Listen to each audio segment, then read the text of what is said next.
Bonjour messieurs, dames. Alors écoutez, on est très très heureux. On va demander par contre à Julie de s'avancer et à Karine de s'avancer parce que donc nouvelle année sur les matinales sport santé, nouveau concept, alors pas forcément mais évolution et surtout donc agrandissement de l'équipe puisque Thomas et moi, donc vous le savez, on est là depuis le départ. C'est Véronique donc qui fonctionnait sous les ordres de Thomas qui était venu nous voir au département, puisqu'on va refaire un tout petit peu l'histoire, il y a 4 ans pour lancer ce magnifique projet des matinales sport santé. Évidemment, nous, à la direction de la santé au département des Alpes-Maritimes, nous avions dit oui tout de suite parce qu'on trouvait le concept génial. On ne savait pas du tout où ça allait aller, où ça nous mènerait. Est-ce que ça allait fonctionner ou pas? Et puis, bon, très vite, on s'est rendu compte que ça fonctionnait, ça correspondait peut-être à des attentes. Nous avons fait la première matinale sport santé en mois de juin 2023 et nous en sommes à la 14e avec 2024 et 2025 où nous avons eu 5 matinales. Aujourd'hui, donc, on change un petit peu. Désormais, il y aura plus que 4 intervenants sur un format un petit peu plus long, sur le concept des questions-réponses pour essayer de donner un petit peu, peut-être un peu plus de dynamisme, que ça soit un peu moins académique. Et du coup, on compte sur vous aussi pour les remarques parce que c'est ensemble qu'on peut faire évoluer les choses. Bienvenue sur cette 14e matinale, la première de l'année 2026.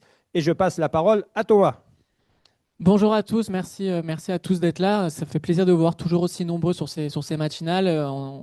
Quand ces rencontres ont été lancées, on ne savait pas forcément où on allait. Et c'est vrai qu'au début, on a dû euh, convaincre que ces matinales et que ce format avait un intérêt. Donc on est vraiment ravis de voir que on a tous les publics qui sont présents aujourd'hui, des sportifs, des personnes qui sont plutôt sédentaires, etc. Et donc c'est intéressant aussi de regrouper tous ces profils-là pour que vous puissiez poser vos questions. C'est aussi pour ça qu'on essaie de changer un peu plus le format et de faire en sorte qu'il y ait plus d'interactivité avec toujours des intervenants de qualité en lien avec des thématiques qu'on a définies sur cette année. C'est vrai que tu l'as dit, la 14e matinale. Donc, on commençait aussi à faire un peu le tour des thématiques, des bienfaits du sport sur la santé. Donc, on a voulu amener aussi une nouvelle vision par rapport à ça et faire en sorte que les thématiques qui puissent être abordées soient à la fois intéressantes d'un point de vue évidemment santé par le sport, mais aussi comment améliorer peut-être sa pratique sportive en prenant en compte sa santé, ses aspects, etc.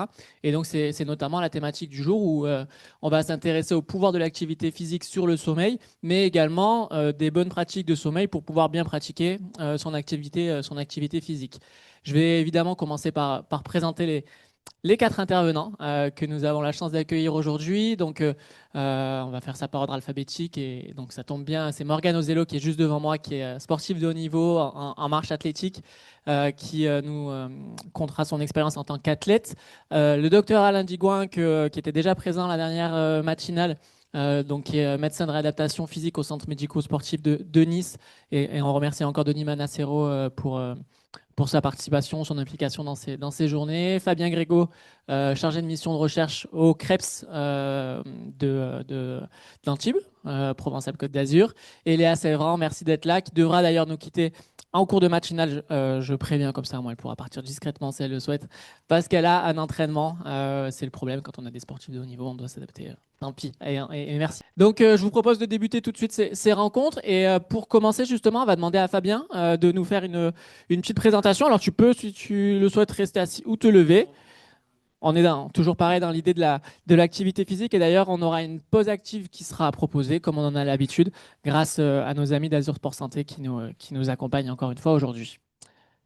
Oui, bonjour. Du coup, je vous remercie pour l'invitation. Alors, moi, j'interviens. Alors, je suis pas docteur en médecine, mais j'interviens au titre du CREPS sur l'optimisation de la perf, où en fait, voilà, le sommeil, ça quand même, il y a quand même des enjeux majeurs autour du sommeil. Et puis, du coup, j'en profite pour commencer cette présentation, pour poser un peu un cadre théorique sur le sommeil, parce que quand on parle du sommeil, il faut quand même savoir de quoi on parle. Et je suis tombé sur ce sondage, donc là où on apprend en fait que les Français en 2026 dorment 6h50. Alors, 6h50, c'est à peu près un quart d'heure de moins que ce qu'on avait pu enregistrer l'année dernière. Donc, c'est quand même pas anodin et c'est ce qui m'amène en fait à avoir cette phrase un peu choc ou percutante de dire qu'on maltraite notre sommeil. Alors pourquoi on maltraite notre sommeil? Le fait d'avoir un sommeil qui est pas suffisamment long, il va y avoir une dette de sommeil qui va s'installer progressivement. Et cette dette de sommeil, en fait, elle a des enjeux qui sont majeurs en termes de santé publique, hein, parce que on sait que le manque de sommeil chronique, c'est associé à des pathologies diverses. Et donc pour moi, c'est quand même un enjeu important. Alors, il y a dans d'autres cultures, je parle culture asiatique ou même dans certains pays anglo-saxons, il y a une culture de la sieste euh, qui vient en fait en complément de notre nuit de sommeil et qui permet justement de compenser une dette de sommeil. Mais moi, enfin, ce que je constate en France, c'est qu'il n'y a pas de culture de la sieste à proprement dit. C'est peut-être lié au fait que nos rythmes de travail sont pas adaptés. Les espaces non plus sont pas adaptés. Je pense, nous, à tous les sportifs de haut niveau qu'on a, surtout sur les catégories jeunes, des collégiens, des lycéens, où il y a des besoins de sommeil qui sont énormes et qui ne sont pas couverts. Et voilà, ça, c'est problématique. Et je vais dire que dans le sport de haut niveau, on a eu cette chance de prendre en considération en fait, cette problématique du sommeil assez tôt. Parce que, en fait, en termes de récupération, et c'est essentiel, ça sert à rien d'aller chercher des choses vraiment très très compliquées en termes de récupération. On parle de cryo, de bottes de pressothérapie, de massage. Déjà, ça sert à rien de mettre tout ça en place si les piliers de la récup ils sont pas optimisés. Quand je parle de piliers de la récup, je pense à l'alimentation, l'hydratation et le sommeil. Voilà, ça devient un premier message. Alors, parler du sommeil, il faut peut-être le définir. Le sommeil, ça permet de récupérer à la fois mentalement et physiquement à la suite d'une journée d'éveil. Alors, il y a plein de définitions du sommeil, mais on peut dire que généralement chez l'homme, il s'organise la nuit, enfin normalement, si on ne parle pas de travail posté. Il est cyclique, il correspond à un état de repos. Alors généralement, quand on dort, il y a une diminution de notre capacité à réagir aux différents stimuli extérieurs. Il y a une perte de conscience qui est réversible. Et je dis, ça reste encore mystérieux parce qu'il y a pas mal d'études qui sont conduites sur le sommeil. Et ça en reste, c'est vraiment un domaine qui est fascinant, mais il y a encore beaucoup de choses à apprendre. Voilà, on sait un certain nombre de choses, mais il reste pas mal de choses à découvrir. Alors, le sommeil, il y a des recommandations officielles qui sont émises. C'est sur la base de consensus scientifique. Donc, ici, vous avez une charte du sommeil qui permet de visualiser en fait les différents besoins en fonction des différents âges de la vie. On se rend compte d'une chose en fait, c'est que les besoins de sommeil sont relativement importants sur les premiers, enfin sur les nouveau-nés. Et puis à mesure qu'on vieillit, les besoins diminuent. Donc là, on va se concentrer sur des jeunes adultes. Les besoins de sommeil ils sont à peu près de 7 à 9 heures voilà, en moyenne. Et puis en dessous, vous avez des personnes qui ont besoin peut-être de 6 heures de sommeil. Il y a une petite frange de la population qui arrive à se satisfaire de peu de sommeil, et puis d'autres qui ont besoin de beaucoup plus. Donc malgré tout, malgré ces recommandations, en fait, on arrive à définir certains indicateurs comme la latence d'endormissement. La latence d'endormissement, ça veut dire qu'à partir du moment où on se met dans le lit, si on n'arrive pas à s'endormir dans un laps de temps d'une demi-heure, c'est que c'est problématique. Donc, il faut vraiment essayer de rester dans ce laps de temps. On sait aussi qu'environ 25% du sommeil doit être du sommeil lent et profond parce que c'est le sommeil qui est dit récupérateur. Donc, on y reviendra aussi un peu plus en détail. On parle aussi d'index d'efficacité. Alors, l'index d'efficacité, ça veut dire que à partir du moment où on est dans le lit, il faut que 85% du temps soit converti en temps de sommeil. Voilà. Si ce n'est pas le cas, il faut se poser des questions. Il y a peut-être des éléments qui sont perturbateurs. Le sommeil aussi, bon, voilà, ça correspond à une organisation des cycles. On va y revenir. En fait, le sommeil, c'est une organisation bien précise avec des stades et des cycles. Et donc, il faut que ces cycles soient respectés pour avoir un sommeil qui est dit non pathologique, on va dire. Et c'est vrai que dès qu'on parle du sommeil, en fait, il y a toujours une grande variabilité qui s'installe.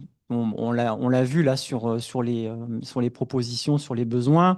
Il y a une grande variabilité entre les différentes catégories d'âge. Il peut y avoir une grande variabilité au sein de mêmes individus d'une même catégorie d'âge. Et puis, je veux dire, une variabilité aussi qui s'applique, hein, à tout à chacun, puisque vous pouvez, en fonction des périodes de l'année ou pour les sportifs, en fonction de leur charge d'entraînement, avoir des besoins en sommeil qui vont varier au cours des semaines. Alors, concernant les sportifs, hein, parce que c'est un peu mon fond de commerce, paradoxalement, il n'y a pas de recommandation officielle, pas de consensus officiel sur les besoins en sommeil. Mais néanmoins, de ce que nous, on observe, on peut dire que les besoins en sommeil pour les sportifs, ils se situent aux alentours de 8 à 9 heures par cycle de 24 heures. Et puis sur Antibes, nous, on a un gros pôle de natation longue distance. Donc, je ne sais pas si vous connaissez. Et on voit que nous, chez ces sportifs de haut niveau qui sont sur des volumes d'entraînement qui sont assez conséquents, ils peuvent nager 5 à 6 heures par jour, 6 jours par semaine. Les besoins, là, ils montent à 9 à 10 heures, hein, facilement. Alors, quand on parle de sommeil, il y a des grosses disparités. Alors, on va introduire une première notion. On parle de sommeil monophasique. Je ne sais pas si ça vous parle. Alors, nous, les êtres humains, généralement, on est constitués pour avoir un sommeil qui est plutôt dit monophasique, c'est-à-dire un sommeil qui va s'organiser la nuit, généralement sur une large plage, sur un cycle de 24 heures. Et ce sommeil peut venir être complété, le cas échéant, par des siestes. Voilà, on parle de sommeil monophasique. Par opposition à ce qu'on appelle le sommeil polyphasique, donc il va comprendre plusieurs phases. Et du coup, c'est pas mal d'étudier ce qui se fait chez les animaux, par exemple, parce que du coup, ça nous permet de comprendre un peu notre sommeil. Et on voit que chez certains animaux, certains mammifères, en fait, le sommeil il s'organise de façon différente parce qu'il colle à des contraintes qui sont des contraintes liées à l'environnement. Alors, des exemples, il y en a des tas. Je vous ai mis le koala. Alors, je ne sais pas si vous connaissez la particularité du koala. Le koala, c'est un animal qui va dormir 18 à 22 heures par jour. Alors, pourquoi il dort à 18 à 22 heures par jour? Il y a un indice sur l'image. C'est que lui s'alimente exclusivement de feuilles d'eucalyptus. Et voilà, ça, c'est lié à son évolution. Et les feuilles d'eucalyptus, en fait, elles contraignent des substances qui sont plutôt toxiques pour la plupart des animaux. Mais lui, il est équipé pour pouvoir les digérer. La contrepartie, c'est que sa digestion, elle est hyper longue. Et donc, la disponibilité énergétique, elle est plutôt limitée. Et donc, comme il a une faible disponibilité énergétique, il va dormir beaucoup plus longtemps. Mais des disparités, on va retrouver aussi chez le dauphin. Le dauphin, lui, c'est un animal qui est aquatique, mais qui a besoin de respirer. Et il a besoin de dormir aussi. Et donc, il va avoir son cerveau, une partie de son hémisphère qui va se mettre en veille quand il dort, et une autre partie qui reste activée pour pouvoir remonter à la surface et réoxygéner. Et des exemples comme ça, il y en a des tas à l'appel, hein. Il y a aussi le manchot. Alors lui, le manchot, je l'ai mis. Pourquoi? Parce que c'est quand même assez particulier. Lui, il va faire ce qu'on appelle des micro-siestes. 3 à 4 secondes de micro-sieste, mais il va le répéter 10 000 fois par jour pour cumuler à peu près un temps de sommeil de 8 à 11 heures. Et là, en fait, on le comprend, hein, c'est conditionné aussi par le milieu, hein, parce c'est un milieu hostile, il fait très froid, donc il ne peut pas dormir longtemps parce que sinon, il va se refroidir. Et puis, il y a aussi l'instinct de prédation, donc il faut lutter contre les prédateurs. Donc, vous voyez qu'en fait, les contraintes du milieu vont conditionner le sommeil. C'est pareil, hein, chez les êtres humains. Là, à l'heure actuelle, on a la lumière, on a le chauffage. Dans des temps anciens, en fait, les gens, ils vivaient au rythme de la lumière, hein. Ils se couchaient très tôt. Ils mettaient une bûche dans le foyer. Et puis, ils se réveillaient dans la nuit quand la bûche elle s'était éteinte. Et il n'était pas rare, hein, qu'ils aient des interactions sociales. Et puis, ils repartaient se coucher vers 2-3 heures du matin avec une bûche et ils se levaient avec la lumière du jour. Le sommeil polyphasique, il peut aussi concerner enfin, les êtres humains. C'est ce qu'on retrouve chez les nouveau-nés. Les nouveau-nés, en fait, ils doivent faire face à des enjeux importants, des enjeux énergétiques liés à leur développement. Ils sont en pleine croissance à cet âge-là, donc ça fatigue beaucoup l'organisme. Donc en fait, la vie, je ne sais pas s'il y a des jeunes parents, en fait, c'est dormir et manger tout le temps. Donc c'est du sommeil polyphasique. Et on va retrouver ça aussi chez certains sportifs de haut niveau, chez des explorateurs.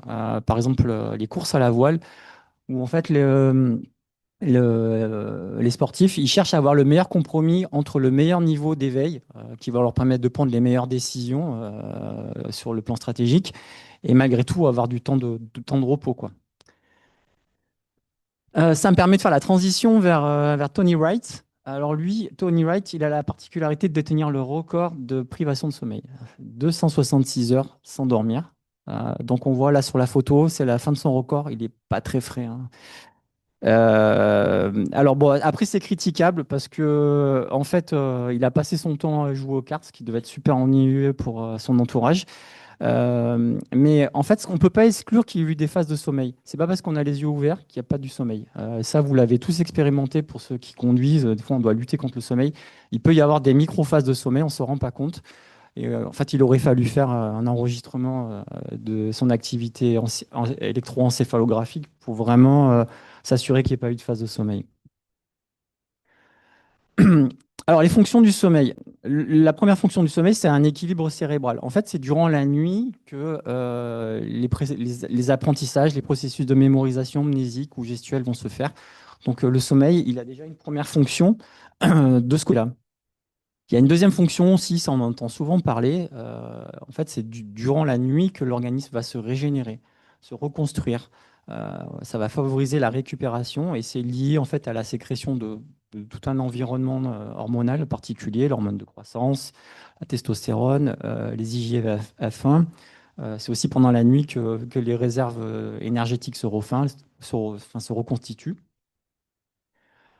Il y a un rôle très très important sur l'immunité et l'inflammation. En gros, quand on est éveillé, on va dire qu'on est sur un mode d'activation sympathique, c'est-à-dire c'est un peu la pédale d'accélérateur au niveau de l'organisme.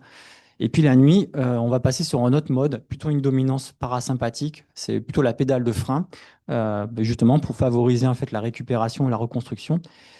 Et donc le sommeil va permettre d'avoir une diminution des processus inflammatoires. Donc il y a une diminution de certaines substances qui sont pro-inflammatoires, qui vont être sécrétées en moins grande quantité, et au contraire, une augmentation de la sécrétion de substances qui sont plutôt anti-inflammatoires.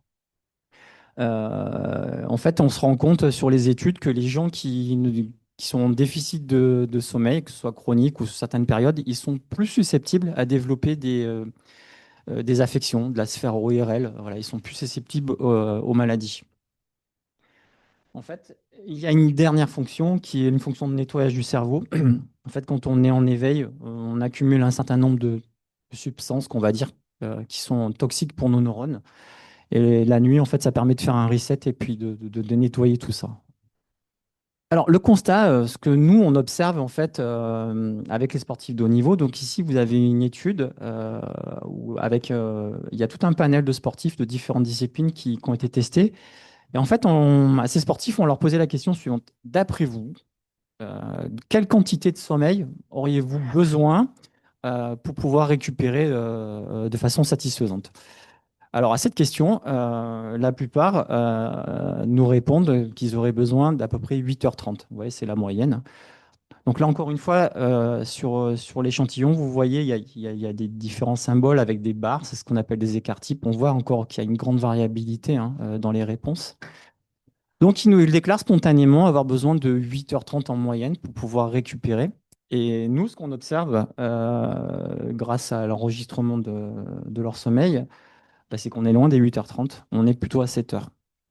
Donc, vous voyez, il y a un décalage en fait qui se crée, ce qu'on appelle en fait un index de déficit de sommeil, qui correspond en fait entre le temps dont on aurait besoin et le temps réel effectif de sommeil, donc qui est en l'occurrence ici d'1h30. Et ce déficit d'1h30, il n'est pas anodin, hein, j'ai insisté sur le départ. 1h30 multiplié par 7 ou par 6, au final, ça fait quand même pas mal d'heures de sommeil, de dette. Et dans le sport de haut niveau, en fait, on est sur la recherche de gains marginaux. Là, du coup, il y a quand même matière à faire. Et c'est problématique parce que la dette de sommeil, elle est préjudiciable à la performance. Alors, quand elle n'a pas trop d'impact, c'est-à-dire que si du coup ça va vous limiter dans vos adaptations, ça c'est quand même problématique de passer des heures à l'entraînement et puis derrière de ne pas en tirer les bénéfices. Mais ça peut aussi entraîner un risque de blessure, hein, puisque vous n'êtes pas en mesure de récupérer suffisamment sur vos cycles d'entraînement. Donc, il y a quand même un enjeu majeur. Donc là, je vous ai mis quelques questions que vous pouvez vous poser pour savoir si, du coup, votre temps de sommeil il est optimum. À savoir, est-ce que le matin, je me réveille spontanément sans avoir besoin du réveil? Est-ce que je me sens reposé le matin? Est-ce que j'ai des coups de fatigue dans la journée? Est-ce que je suis obligé d'avoir recours à la caféine? Et donc, en fonction de ces questionnements, vous pouvez vous situer euh, dans vos besoins de sommeil. Là aussi, alors ça, c'est des travaux qu'on doit à un collègue, il s'appelle Mathieu Nedelec, un collègue de l'INSEP. Donc lui, il s'est interrogé sur les horaires de coucher et les horaires de lever. Et donc là, en fait, sur le graphique de droite, qui correspond aux horaires de lever, donc quand on fixe toujours ce seuil de 7 heures fatidique en termes de besoin de sommeil, mais qui n'est pas satisfaisant pour les sportifs, on voit que seuls les sportifs qui sont en mesure, enfin qui ont la possibilité de se lever entre 7h30 et 9h30, sont les seuls qui arrivent à atteindre les 7 heures de sommeil. Donc voilà, donc ça pose quand même question quand on a quand même pas mal de sportifs. On parle de double projet, je ne sais pas si ça vous parle, c'est de mener de front un projet de formation et un projet sportif. On a pas mal de scolaires pour lesquels il y a une obligation d'aller en cours le matin. Pour aller en cours, on ne peut pas se lever à 8h30. Donc, ça pose des problèmes de récupération. Pareil sur le coucher, quand on fixe toujours ces 7 heures de sommeil, on voit que c'est les seuls qui se couchent entre 22h et 22h30. Quand je dis se coucher, c'est pour dormir, c'est pas pour scroller sur le téléphone. Voilà, ce sont les seuls qui arrivent à obtenir les 7 heures. Voilà. Ça, c'est un constat. Alors, parler de sommeil, sans rentrer dans des choses trop compliquées, c'est difficile de ne pas parler de l'horloge interne. Je ne sais pas si ça vous parle. On parle aussi d'horloge circadienne ou biologique. En fait, l'horloge interne, c'est une structure anatomique qui se situe au niveau de notre cerveau, donc au niveau de l'hypothalamus, dans les noyaux suprachiasmatiques. Et en fait, cette structure, elle va avoir un rôle important dans la régulation de notre niveau de veille. Ça va évoluer entre le niveau d'éveil et le niveau de sommeil. Donc, vous avez un graphique là sur la droite qui permet de visualiser en fait l'évolution de notre niveau de vigilance sur une échelle de 24 heures. Donc, on voit que pendant la période de sommeil, le niveau d'éveil, il est très faible, voire nul, et qu'à mesure qu'on se rapproche de l'horaire du réveil, le niveau d'éveil ne fait qu'augmenter. Il va obtenir on va obtenir un premier pic du niveau d'éveil aux alentours de 10 heures. Puis ensuite, ça redescend progressivement. Ça correspond en fait à la pause méridienne. C'est quelque chose de normal en fait, puisque c'est pour favoriser le processus digestif. Et puis après ce creux, le niveau d'éveil va faire remonter pour atteindre un pic aux alentours de 20 heures, 21 heures. Et à partir de là, le niveau d'éveil va descendre pour plonger progressivement vers la phase d'endormissement. Cette horloge biologique, elle a une particularité, c'est que c'est toujours compliqué l'organisme. En fait, elle est génétiquement programmée pour fonctionner sur un cycle qui est supérieur à 24 heures. C'est 24h10, 24h15 normalement. Alors, comment on le sait? Il y a eu des expériences qui ont été conduites, notamment dans les années 60-70, où en fait, il y avait des gens qui ont fait des expériences scientifiques qui se sont isolés dans des milieux confinés. On parle de bunkers, dans des grottes aussi, en absence d'interaction sociale et coupés aussi de la lumière du jour. Et en fait, on s'est aperçu que l'horloge biologique, elle se décalait. Tout ça parce qu'en fait, on était coupé de ce qu'on appelle de synchronisateurs. Et donc, c'est pour ça que notre horloge biologique, elle a besoin de la lumière du soleil qui permet en fait de nous resynchroniser chaque jour, faire un reset. En fait, la lumière, elle va venir stimuler la rétine et puis c'est transmis par le nerf optique jusqu'à l'hypothalamus. Et ça permet en fait de faire un reset, une resynchronisation de notre horloge interne. Et c'est important parce que du coup, notre horloge interne, elle va être impliquée dans la régulation de certains mécanismes biologiques qui sont importants pour la régulation du niveau d'éveil. Je parle de la sécrétion de certaines hormones dont vous avez tous entendu parler. Le cortisol, ça vous parle certainement. C'est ce qu'on appelle l'hormone de stress. C'est ce qui va être associé au niveau d'éveil. Et une autre hormone, la mélatonine, qui, elle, c'est l'hormone du sommeil, donc qui va favoriser l'endormissement. Et il y a un autre processus biologique qui est intéressant, c'est la variation de la température centrale. Donc là aussi, notre horloge interne elle est impliquée dans ce processus, à savoir qu'une augmentation de la température centrale, c'est associé à une élévation du niveau d'éveil, et inversement, une diminution de la température centrale, ça va plutôt favoriser l'endormissement. Alors, il y a notre horloge interne, donc je l'ai dit, c'est la lumière hein, qui va la stimuler, la lumière du jour. Mais il y a aussi tout ce qui est nos rituels, hein, les rituels les horaires de lever, les horaires des repas, les horaires de travail, et aussi l'activité physique et nos interactions sociales. Ça contribue aussi à favoriser cette synchronisation. Alors, la pression de sommeil, en fait, pourquoi on a sommeil? Est-ce que vous le savez? Pour récupérer, mais le mécanisme en fait biologique qu'il y a derrière ça, c'est un mécanisme qui est complexe. Alors, on a tous eu cette sensation de bâillement, cette sensation de froid, de raideur dans la nuque. On parle du train du sommeil aussi. Voilà, ce train de sommeil qu'il ne faut pas louper, sous réserve de devoir attendre encore un peu plus longtemps derrière pour se rendormir. En fait, ce besoin de cette envie de sommeil, elle est liée à un mécanisme particulier, c'est-à-dire qu'à partir du moment où on est éveillé, dans notre cerveau, on va accumuler une substance qu'on appelle l'adénosine. C'est lié à un processus énergétique au niveau des neurones. C'est la même adénosine qu'on va retrouver aussi au niveau musculaire. Et donc, cette adénosine, en fait, elle va s'accumuler dans notre cerveau, au niveau des neurones, sur des récepteurs. Et puis, en fait, donc là, sur le graphique, je ne sais pas si j'ai une lumière dessus, non, c'est pas grave. Donc, on va sur la partie haute du graphique, on voit ce qu'on appelle le processus homéostatique. On voit en fait toutes ces flèches représentent en fait l'accumulation d'adénosine. Et donc, à mesure qu'on reste éveillé, on accumule de l'adénosine dans notre cerveau. Et ça va avoir pour conséquence de ralentir le fonctionnement de nos neurones, de développer une sensation de fatigue qui va avoir pour conséquence de favoriser l'endormissement. La petite anecdote, en fait, quand on consomme de la caféine, vous connaissez tous l'effet booster de la caféine. Pourquoi ça booste? Ben, en fait, parce que la caféine, elle va rentrer en concurrence avec l'adénosine pour se fixer sur les récepteurs au niveau neuronaux. Euh, voilà. Et donc, au terme d'une nuit de sommeil, en fait, ce qu'on va faire, c'est qu'on va évacuer progressivement cette adénosine qui s'est accumulée et revenir à un niveau d'adénosine qui permet, enfin, un faible niveau d'adénosine qui va correspondre à un état d'éveil. Donc, notre sommeil, il est lié en partie à ce qu'on appelle ce processus homéostatique d'adénosine. Il y a un autre mécanisme, on en revient à notre horloge interne. En fait, le sommeil, il va être lié à la variation de la température centrale. Donc ici, sur le graphique, vous voyez que le matin, notre température centrale, elle est basse parce qu'il y a eu la nuit et elle ne fait qu'augmenter pour atteindre un pic en fin de journée, pic à partir duquel elle va descendre à nouveau pour favoriser à nouveau un processus d'endormissement. Et il y a un deuxième mécanisme, tout à l'heure, je vous parlais des hormones.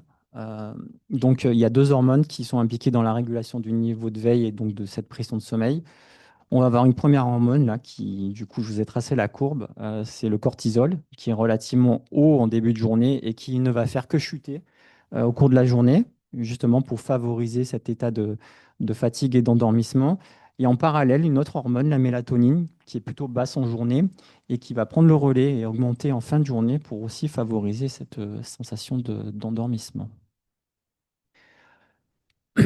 Alors, quand on parle de sommeil, c'est bien d'avoir des outils pour pouvoir l'étudier. Euh, Aujourd'hui, il y a quand même pas mal d'outils qui existent. On parle d'actimétrie, c'est tout ce qui est anneau connecté, montre, qui permet vous d'avoir une idée un peu de votre organisation du sommeil. Ce sont des super outils hein, pour prendre un peu connaissance de ce que vous mettez en place en termes de sommeil. Alors, après, donc là, il vous découpe le sommeil dans ces différents stades. Il faut quand même le prendre avec des pincettes. Ça peut manquer de précision. Voilà. On peut avoir recours à d'autres outils, l'actimétrie, qui sont le même principe, mais avec des outils beaucoup plus complexes. Mais ça ne vous donnera pas vraiment d'indication sur les différents stades du sommeil. Pour pouvoir avoir une vision vraiment complète de ce qui se passe dans votre sommeil, il faut avoir recours à des outils beaucoup plus complexe. On parle de la polysomnographie. En fait, la polysomnographie, ça consiste donc il faut avoir recours à un laboratoire du sommeil en hôpital ou dans des sections de recherche universitaires. Ça consiste à enregistrer en fait différents signaux. Donc on va enregistrer les signaux de l'activité électrique au niveau de votre cerveau, l'activité musculaire. On va enregistrer ce qui se passe au niveau de votre ventilation, de la cage thoracique, votre saturation en oxygène, la fréquence cardiaque. On peut le coupler aussi à de l'analyse vidéo, à des microphones.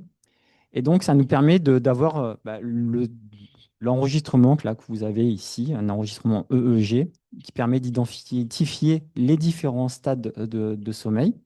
Donc ici, vous avez représenté un cycle de sommeil. Un cycle de sommeil, c'est à peu près entre 60 et 90 minutes.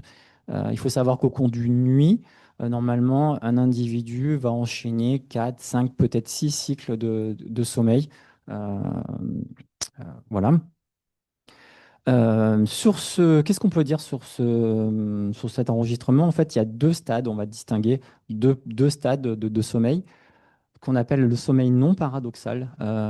Donc non paradoxal, en fait, c'est parce que c'est un sommeil qui est plutôt lent, profond, où on ne va pas enregistrer de mouvement des globes oculaires. Donc en fait, ça correspond ici à la partie en jaune que j'ai identifiée. Donc il y a un sommeil d'abord qui est lent, léger, et puis au fur et à mesure qu'on progresse dans le sommeil va venir de plus en plus profond. Et une deuxième partie de sommeil qu'on appelle le sommeil paradoxal. Paradoxal parce que c'est le sommeil durant lequel on va faire des rêves. Et paradoxal en fait parce que on est dans un état de repos, mais il peut y avoir quand même une activité musculaire. C'est un sommeil qui est beaucoup moins calme.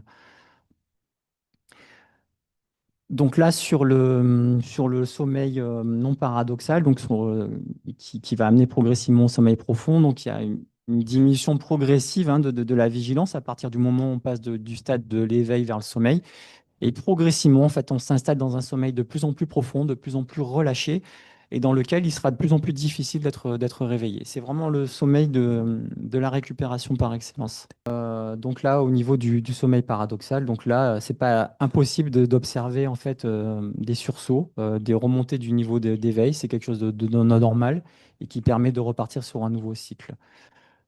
Ouais. Fabien, on va juste profiter de la présence de Léa aussi pour peut-être pouvoir compléter ce que tu nous présentes, parce que c'est intéressant d'avoir le point de vue d'une athlète et de voir comment est-ce que déjà ce sont des données que vous avez, que vous connaissez, que vous mettez en pratique dans justement dans votre pratique courante. Très bien. C'est des données. Bon, déjà, moi, j'ai fait STAPS, donc ça, c'est des données que forcément j'ai apprises. Mais en tant que sportif, on n'est pas obligé, mais on s'informe quand même sur le sommeil, hein, c'est important pour la performance. Donc, je pense qu'en tant que sportif, oui, on sait à peu près ce dont on a besoin en général.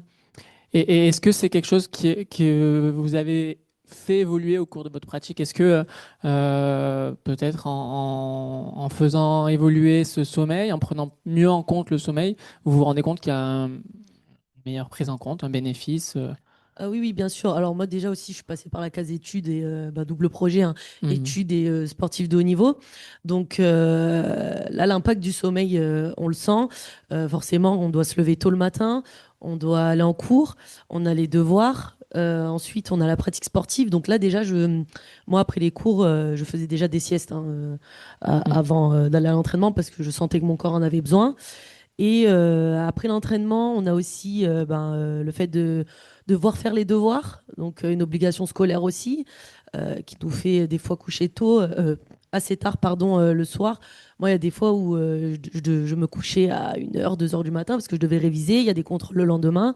Et c'est vrai que quand tu te lèves après tôt, le lendemain matin, pour repartir sur une journée d'école avec une évaluation ou plusieurs, hein, des fois dans la même journée, et continuer après, pareil, la routine avec l'entraînement le soir, bah forcément, on sent qu'il y a un manque, un déficit de sommeil. Et c'est pour ça que moi, je faisais des siestes pour essayer de récupérer. Et justement, en situation de déficit de sommeil, celle que vous décrivez, est-ce que vous voyez une différence entre l'entraînement le matin, l'entraînement le soir? Est-ce qu'il y a en fonction du moment où vous pratiquez, finalement, vous avez une altération de la performance, par exemple? Alors oui, ça dépend. Après, moi, je dors beaucoup, hein. Je suis une dormeuse, une grosse dormeuse. Donc vous êtes dans les 10 heures, dans les 9 heures. Voilà, oui, Ok. largement. Et plus je fais des siestes à côté. Ok. Donc, oui, il y a très tôt le matin, donc là, va falloir gérer la veille au soir, Mhm. comment on va dormir, à quelle heure, pour pouvoir se réveiller aussi en forme le matin et pouvoir avoir une bonne condition pour l'entraînement. Après, ce qui est compliqué, c'est que tard le soir, ça peut exciter. Enfin, quand on va rentrer à la maison, on va avoir quand même le corps vraiment qui va rester sous adrénaline, etc. Et qui va aussi compliquer l'endormissement le soir. Donc Mhm. après, ça dépend aussi de la gestion hein, de tout ça en tant que sportif et après sportif de haut niveau. Mais c'est vrai que des fois, je vais parler de mon cas, hein, j'ai un entraînement des fois, comme là aujourd'hui, le matin puis le soir. Donc là, va falloir gérer. J'ai l'entraînement le matin, donc le soir, bah, forcément, je dois faire attention à pas me coucher trop tard et avoir une qualité de sommeil optimale. Et en général, aussi avant l'entraînement du soir, bah forcément une petite sieste parce que le matin, il y a on a vraiment usé toutes les réserves énergétiques, que ce soit même les capacités physiques, les capacités mentales, hein. On n'en parle pas beaucoup, mais elles sont vraiment voilà, fatiguées. Donc, et pareil, quand je suis en stage équipe de France, je m'entraîne pendant 3 jours matin et soir. Et là, c'est encore plus difficile parce que le matin, j'ai 3h30 d'entraînement et l'après-midi, c'est pareil. Donc là, forcément, le besoin de récupérer passe par les siestes. Et est-ce que c'est quelque chose que vous planifiez? Je veux dire, est-ce que vous savez, ce jour-là, je vais pas pouvoir trop dormir, donc il faut que je dorme plus la veille. Et d'ailleurs, on posera après la question au docteur, mais est-ce que la dette de sommeil se rattrape? Mais en tout cas, est-ce que vous essayez de planifier au mieux votre pratique et votre vie finalement en fonction de vos contraintes? Alors, avant de commencer un stage, on a le programme, donc les heures de début d'entraînement, pas de fin forcément, parce que des fois ça traîne un peu, mais les heures de début là en matinée, les heures de début en après-midi. Et comme j'ai dit, hein, des fois le matin on traîne un peu, donc après on doit manger. Et après ça dépend du temps qu'on a avant le deuxième entraînement. Euh, En amont, on peut déjà se dire oui, j'aurai un peu de temps déjà pour récupérer. Mais c'est vrai qu'après sur le terrain, dans le feu de l'action, on peut avoir que 30 minutes, 20 minutes, parce qu'on a pris plus de temps au repas par exemple, plus de temps à l'entraînement aussi. Donc ça va varier, mais en général, même si on s'endort pas, on essaye de déjà poser les téléphones hein, et de déconnecter, même si on tombe pas dans un sommeil profond, on va dire, mais au moins de relâcher. Est-ce que vous avez des conseils justement? Alors c'est différent parce que vous avez une activité physique forte et donc vous l'avez expliqué, le sommeil est peut-être encore plus nécessaire et vient peut-être plus facilement ou pas, on verra. Mais est-ce que votre pratique d'athlète de haut niveau finalement peut être transposée aux personnes qui sont ici, qui ne sont pas toutes? C'est pas sans vous faire offense, je ne suis pas non plus athlète de haut niveau et qui ont du coup pas cette même pratique, mais dans la vie courante. Vous parlez de contraintes, ben, tout le monde a ses contraintes professionnelles, etc. Donc, est-ce que vous, en tant qu'athlète, vous avez peut-être mis des pratiques qui pourraient être mises en perspective par rapport à tout un chacun? Oui, oui, je pense que même en n'étant pas sportif de haut niveau, bon, on a de la fatigue accumulée, hein, des heures de travail, à côté les enfants, hein, comme on a pu le voir. Donc oui, il y a des techniques de relaxation qu'on met en place. Il y a un peu des exercices de yoga aussi qui vont permettre de faire baisser le rythme cardiaque euh, et de permettre de s'endormir. La respiration, il y a la respiration triangulaire, il y a beaucoup de respirations qui permettent de vraiment de faire baisser le rythme cardiaque. Et là, quand on a le rythme cardiaque qui baisse, forcément de favoriser l'endormissement. Et après, d'autres techniques que moi j'utilise un peu, mais je ne sais pas si c'est connu, mais c'est de se concentrer à relâcher chaque partie du corps. Vraiment, je crois qu'ils utilisent ça à l'armée, mais je ne suis pas sûre. J'avais vu ça et j'ai testé. Et c'est une technique qui me va bien. Après, faut tester plusieurs techniques et voir celle avec laquelle vous accrochez. C'est quelque chose que vous faites vraiment, c'est pas juste de la théorie, Ah non, non. vous l'avez Ça, c'est mis en quelque chose que pratique. je fais quand je sens que j'ai du mal à m'endormir. Il y a des fois où je suis très fatiguée et je vais m'endormir directement. Puis quand je sens que voilà, après un entraînement où je suis encore un peu sur les nerfs, etc., c'est vraiment une pratique que j'utilise. Mhm. Même le soir chez moi, quand je me dis, bon, là, je sais que je vais avoir du mal à m'endormir, il faut aussi connaître son corps et connaître justement Mhm. ses réactions hein, pour pouvoir adapter. Et justement, et après peut-être je vais pouvoir vous libérer, mais c'est vrai que vous l'avez dit, quand on fait une pratique, suivant si on la fait le matin ou le soir, c'est pas tout à fait pareil. Vous, en plus, vous êtes sur un sport, le karaté, qui, vous l'avez dit, on peut être énervé après une séance. Est-ce que cette forte dose d'adrénaline, pardon, sur une séance le soir vous empêche de vous endormir et vous oblige à mettre en place des processus différents? Alors, ça dépend. Ça dépend aussi de la journée que j'ai eue, hein. Si j'ai entraînement le matin, quand je vais le soir à l'entraînement, bon, déjà j'ai une fatigue, hein, du matin, même si j'ai fait une sieste, hein, les muscles, enfin voilà, ont travaillé le matin. Donc, ça dépend des jours. Il y a des soirs où je vais pouvoir m'endormir facilement après les 2 entraînements, après un entraînement, peu importe. Et il y a des soirs où ben, ouais, là, je vais sentir que euh, je suis encore sous l'adrénaline de la séance. Et ben là, forcément, adapté, même avec, comme on l'a dit, l'hydratation. Voilà. Mais vraiment, ça dépend. C'est pour ça qu'il faut savoir aussi adapter, écouter son corps et gérer après la façon de faire. Ok, merci beaucoup. Est-ce qu'aujourd'hui, les coachs, puisque vous êtes en équipe de France, ont pris en compte cet aspect? Parce que je me souviens d'une époque où on faisait des entraînements tard. Pour ceux qui cumulent aussi, c'était souvent après dîner, même des fois. Aujourd'hui, est-ce que les coachs ont vraiment pris en compte ça, de vous faire des entraînements donc, qui sont plutôt dans la journée pour vous préparer à mieux dormir? Et deuxième question aussi, qui aujourd'hui est un phénomène de société, on sait que tous les athlètes de haut niveau sont sur les réseaux sociaux, c'est tout à fait normal. Que 9 sur 10 donc, répondent eux-mêmes à leurs fans et sont interactifs donc, et souvent le font que le soir parce qu'ils n'ont pas le temps pendant la journée. Est-ce que ce n'est pas aussi un problème après à avoir un endormissement plus serein? Et est-ce que ça ne perturbe pas justement tout ce qu'on a vu jusqu'à maintenant? Alors, pour répondre déjà à la première question, je ne sais pas si tous les coachs prennent en compte, parce que forcément, dans les clubs, déjà, si on parle des clubs, il y a des personnes qui travaillent, ou des étudiants, etc. Et même des fois, l'entraîneur a une vie à côté, hein, parce que c'est souvent associatif, hein, le club. Donc, ça dépend des horaires d'entraînement. Donc, c'est vrai que des fois, ça peut être après manger ou vraiment finir à 22 heures, hein.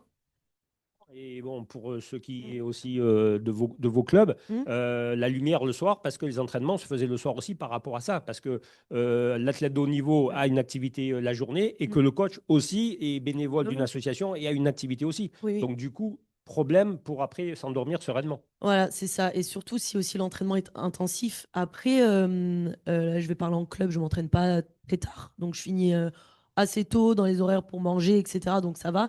Mais je sais que quand j'étais plus jeune, je finissais vers 21h30, 22h. Et là, c'est vrai que pour après manger, faire les devoirs, parce que j'étais forcément à l'école, puis après réviser, etc. Là, forcément, ça a un grand impact. Mais maintenant, en ce qui concerne l'équipe de France, on finit en général avant manger. Donc, je pense qu'ils prennent aussi en compte l'état, hein, des athlètes. C'est important. On est des fois, on est dans un stage où on doit être performant pendant 3 jours non-stop, du matin au soir. Et forcément, ils vont mettre les entraînements tôt, mais en faisant confiance aux athlètes sur le côté professionnel, hein, parce que on est majeur. Quand on a un projet de haut niveau, je pense qu'on doit être autonome sur tout ce qui est récupération, sur tout ce qui est à côté, et notamment surtout sur le sommeil. Donc là, les entraîneurs vont pas vérifier et demander combien de temps on a dormi, puisque encore une fois, ça dépend de chacun, hein. On a des personnalités, enfin même des besoins différents. Mais voilà, on doit être professionnel de ce côté-là. Et après, en ce qui concerne les réseaux, c'est vrai que on n'est pas des personnalités publiques encore, mais oui, on doit répondre, on doit être actif. Mais ça, encore une fois, c'est être autonome et savoir gérer son temps d'écran avant de dormir ou à midi, par exemple, et peut-être éparpillé, on va dire. À midi, je réponds à tant de commentaires, je poste ou voilà, je poste une publication et le soir, ben, je me repose inversement ou un peu des deux. Mais je pense que c'est plutôt, faut savoir se professionnaliser aussi et encore une fois, se connaître, connaître les besoins de son corps. Et moi, je pense qu'il n'y a pas de problème avec les réseaux sociaux, hein, tant qu'on sait gérer le temps d'écran, son temps de récupération. Voilà. J'espère avoir répondu. Merci beaucoup. On avait promis de vous libérer avant 10 heures. On est dans les temps. Bon entraînement Merci et merci, merci beaucoup pour votre présence. Merci à tous. Donc, on était sur le sommeil à la loupe et le cycle du sommeil. De toute façon, je pense que la présentation touchait à sa fin. C'est vrai qu'on voulait prendre le temps de faire une vraie présentation. On a dit qu'on était dans des échanges qui étaient plus informels, mais c'était important de poser un cadre parce que le sommeil, on en parle beaucoup, mais c'est un concept, et vous l'avez dit, qui est parfois assez flou. Et donc, c'était important d'avoir cette notion à la fois pragmatique, technique et assez exhaustive sur le sommeil avant d'avoir le point de vue justement du docteur. Oui, bah en fait, j'avais quasiment fini. Donc là, ici, vous avez de représenter ce qu'on appelle un hypnogramme, qui est ni plus ni moins que la traduction graphique en fait de votre sommeil et qui permet en fait d'identifier le temps passé dans chacun des différents stades de sommeil. Donc, on retrouve ce que je vous disais tout à l'heure. Vous voyez qu'en fait, là, ça représente une nuit de sommeil où il y a eu 5 cycles, un sixième qui n'a pas été fini. Donc, on retombe sur ce que je vous disais tout à l'heure, qu'une en fait, une nuit de sommeil, c'est une succession de différents cycles. Donc là, en fait, j'ai identifié les différentes phases du sommeil pour vous donner en fait une idée de la répartition. Alors, pour ceux qui seront puristes, si vous faites la somme des pourcentages, vous tombez sur plus de 100%. C'est normal, puisqu'en fait, c'est des moyennes. Ce sont des moyennes. Ce qui est intéressant de voir, en fait, là, sur cette image, c'est que le sommeil profond, en fait, on voit que le sommeil profond réparateur, qui est identifié en N3, il intervient assez rapidement dans la nuit. C'est-à-dire sur les premières heures de la nuit, c'est du sommeil profond. Et puis à mesure que le sommeil se prolonge dans la durée, on va plus basculer sur du sommeil paradoxal, sur du sommeil voilà, qui est associé au rêve. Voilà, j'en ai fini pour la présentation du cadre théorique. Il y aura quelques slides après à la fin de synthèse et puis qui vous donnera en fait quelques petits conseils pour essayer d'optimiser votre sommeil. Voilà, je vous remercie de votre attention. Merci beaucoup. Alors merci Fabien pour cette présentation, etc., qui nous permet vraiment de poser ce cadre, parce que maintenant on va pouvoir aussi échanger en ayant peut-être des idées un peu plus claires de ce dont on va parler justement. Docteur, peut-être justement, est-ce que vous avez un retour à faire par rapport à ce qui a été dit à la fois par Fabien et par Léa Séverin tout à l'heure en tant qu'athlète? Oui, alors d'abord, premièrement, je vous remercie de m'avoir invité. Non, je crois que c'était très intéressant, c'était la conversation de la jeune fille. C'est le problème du sport en général. On parle du sport, on a le sport de loisir, on fait du sport de loisir, on se fait plaisir parce que le sport de loisir, comme je l'avais dit lors de la dernière intervention, c'est très, très intéressant pour améliorer ses capacités cardiovasculaires, pour améliorer son cœur, pour ne pas avoir de problème de cholestérol, etc. Mais ce n'était pas tellement bon sur les pathologies ostéo-articulaires. Hein, c'est ce que la dernière conférence, c'est ce qui est ressorti. Et là, le problème qu'on a, c'est qu'on a deux choses. On a le sport de loisir et le sport de compétition de haut niveau. Le gros problème du sommeil, c'est pour la compétition de haut niveau. Parce que là, ce qu'on voit, et c'est le problème des politiques du sport en général, c'est que pour être vraiment professionnel, pour être haut niveau, il faut être professionnel. Donc, il faut faire que du sport et que du sommeil. Il ne faut pas avoir d'activité. Et c'est le problème qu'on a eu il y a fort longtemps. Je me rappelle dans les années 90, on s'aventurait à faire des tests d'effort avec les VO2 en indirect, en cabinet, ce qu'on peut plus faire maintenant. Parce que maintenant, c'était. Et on essayait de voir, on essayait de commencer à faire du test d'effort.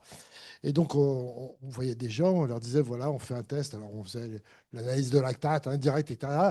Et on essayait de faire des programmes d'entraînement. Et on se rendait compte qu'en fait, quand on faisait des programmes d'entraînement, ben, on se plantait totalement. Ben, on se plantait totalement pour une bonne raison.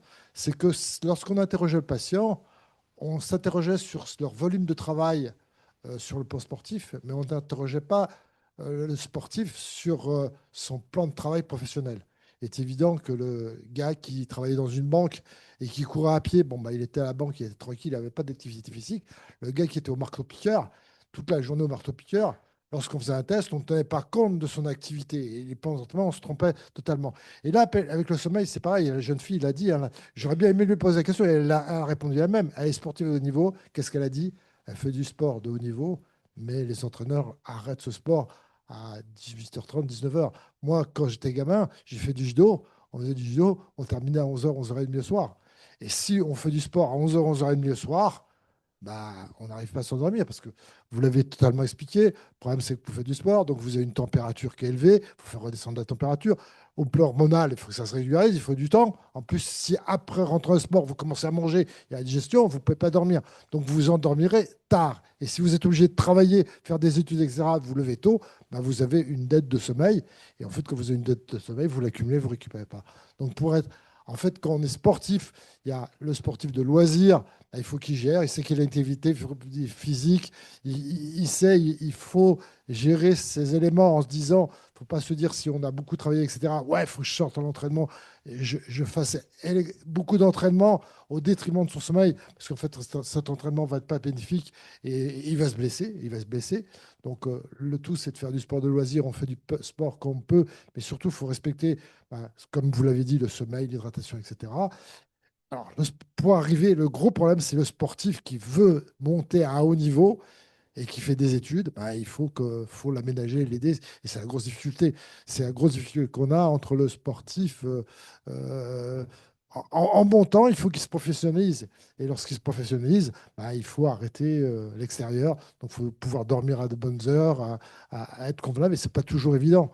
Voilà. Et justement, je voulais avoir le côté un peu inverse et votre avis là-dessus, parce que c'est vrai qu'on a beaucoup parlé déjà sur le bienfait du sommeil pour le sportif et comment intégrer le sommeil dans le cadre de sa préparation, mais pour tout un chacun, pour les personnes qui font du sport, parce qu'on est aussi sur une conférence sur les bienfaits du sport, est-ce qu'on peut dire que le sport est bénéfique pour le sommeil ou pas? Parce que vous avez dit, si on pratique tard, pas trop, parce qu'a priori, on met du temps à s'endormir. Mais est-ce qu'il y a un moment où c'est bénéfique? C'est bénéfique à partir du moment où l'activité professionnelle, le quotidien, n'entraîne pas une fatigue. Parce qu'il est bien évident que si la personne a travaillé et est fatiguée et va faire encore du sport, il va avoir de mauvaises conditions métaboliques et ça lui risque de se blesser, il risque de moins dormir. Et on a des dettes de sommeil et tout un tas de problèmes.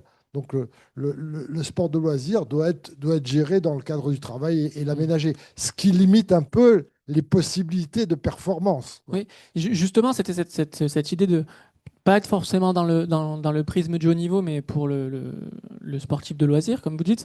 Est-ce que faire du sport, je ne sais pas, à 17h, à 18h, est plutôt bénéfique pour sa santé? À partir du moment où j'ai bien compris, on respecte je pense que le son sport est activité bénéfique durant la journée. surtout parce qu'on a des vies, je vais dire un gros mot de merde. Maintenant, vu ce qu'on voit, regardez les médias, quand vous arrivez à la télé, ça stresse, etc. Et comme l'a dit l'intervenant, il y a une intervention du sympathique, parasympathique, stress.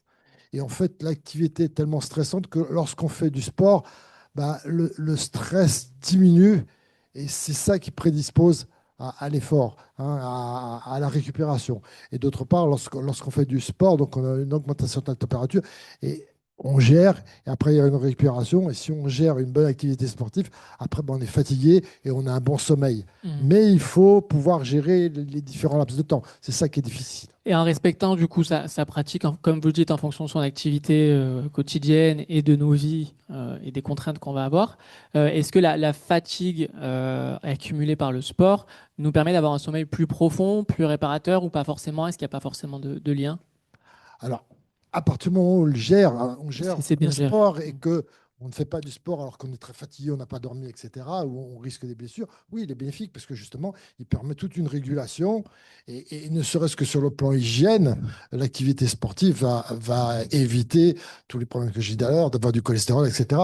Donc, c'est bénéfique et ça prépare. Mais c'est toujours le problème, c'est d'avoir géré, faut gérer sa vie, son activité sportive et son sommeil. Et c'est un équilibre entre les différents éléments et son alimentation, son hydratation, etc. Et c'est là la difficulté, de tout gérer. Des fois, il vaut mieux, lorsqu'on est très fatigué, ne pas partir dire le soir, je vais courir pour mieux dormir, parce qu'au contraire, on le sait tous, quand on a des fois, moi, il m'est arrivé, j'ai un souvenir de m'être embarqué parce que je faisais du vélo et la première épreuve cyclosportive que j'ai effectuée, je n'étais pas du tout prêt pour ça.